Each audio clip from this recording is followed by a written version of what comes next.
So when we talk about S-plan systems, this is traditionally what we're looking at.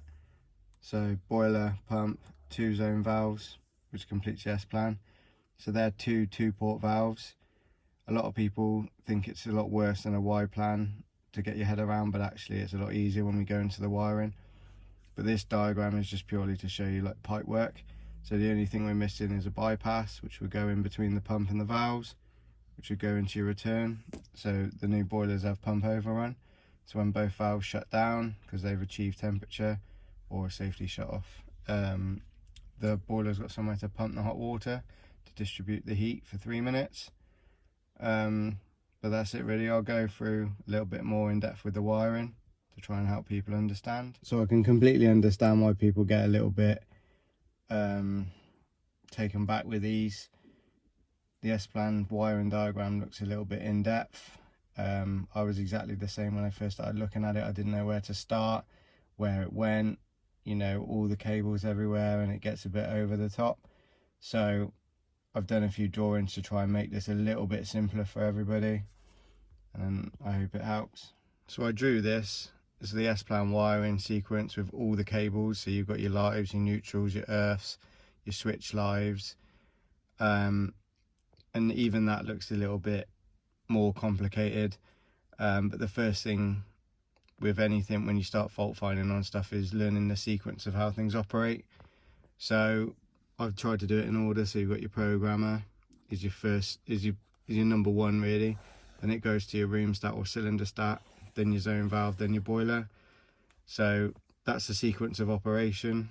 So if you went to one and there was no hot water, then you know where you can start and where you can stop. You can see where it's got through in the sequence depending on how far the voltage has gone, or is the boiler got a fault code on it. Then you'd start the boiler, and it's probably the boiler because all these have been activated to give the boiler a chance to fire, and then it's gone to a fault. So I'll go back and make the drawing even simpler. So now on this drawing I've literally removed the earths and the neutrals, so you can see it's a little bit simpler. So the programmer will require a permanent live, the boiler will require a permanent live, all the newer ones will anyway. It's occasionally the older ones didn't, but they're pretty much fading out now. And then on an S-plan, the 2-port valve needs a permanent live, which is grey. So I've labelled that one grey. So the sequence is still the same. So you start on your programmer, you pick your heat in, and then it goes through your room stat, makes the switch, then it goes through your zone valve, makes the switch, then it fires the boiler. So permanent lives are again something we don't necessarily need, so we'll change that now. So now we've got just your switch lives only, so your permanent lives have gone, your neutrals, your earths, and now it looks quite bare, so it's a little bit easier to get your head around. So you'd start at your programmer, you click your hot water on, 240 then leaves the programmer, and then it goes to your cylinder stat. So if you're calling for hot water because your tank's cold, it'll make the switch over, and then it sends a 240 down to your zone valve, which comes on your brown, makes a micro switch, which in turn opens the valve. Once the micro switch is made, it comes down on orange, and then it goes to your boiler, fires your boiler. So now you've got the sequence in which it works. So if you were to attend a fault, you can track it back or forward, or test at certain points. So if you were going to a no hot water, you could test at your cylinder stat here. Are you getting voltage? If you're not, then you trace it back, and it's probably the programmer or your switch fuse spur, but I'm assuming the programmer would be lit up. So for example, another no hot water, you could turn up. Are you getting power here? Yes you are. You turn the cylinder stat up. Is it passing down the micro switch?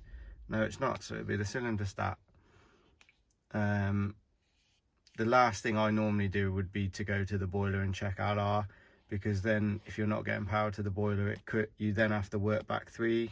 So you'd normally go up to the airing cupboard, whip open the 10-way, get to your zone valve cables because they're color coded, go to your brown. You're getting 240 at brown? Yes you are.